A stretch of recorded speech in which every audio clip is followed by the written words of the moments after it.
Welcome to part 2 of session 4. This is a continuance from part 2 of session 4, where we discuss two major themes of the Old Testament, idolatry and sacrifice.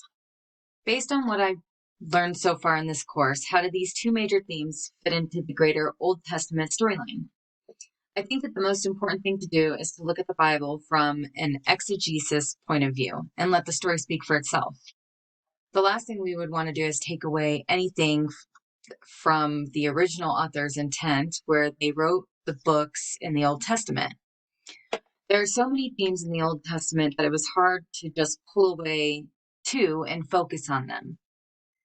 The Old Testament is one big story as a whole, and while it is a big story with lots of little pieces, it's hard to just focus on two themes when there are so many that tie everything together.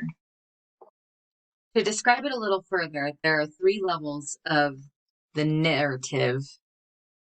When we take a look at the whole Old Testament, there is a meta-narrative, which is the big narrative from creation to consummation. Then there is the salvation of the people from Israel to the church. And then the third level of that meta-narrative is all of the individual stories, which we would call compound or micro stories.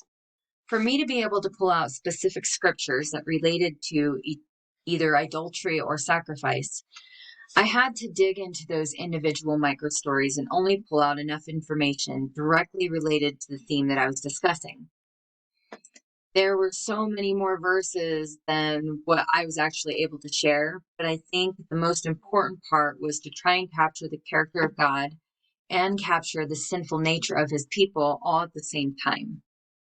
When we see people constantly turning their back on God from the very beginning of creation, and we also see a kind of loving God who is willing to sacrifice his only son to have a relationship with his created beings in order to right our wrongs.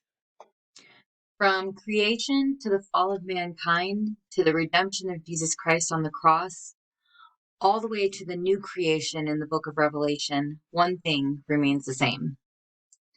For God so loved the world that he gave his only Son, that whoever believes in him should not perish but have eternal life. John 3:16. Just like the story that was told in Hosea, God will continue to chase after his bride. And no matter how many times we turn our backs on him, he will continue to forgive us.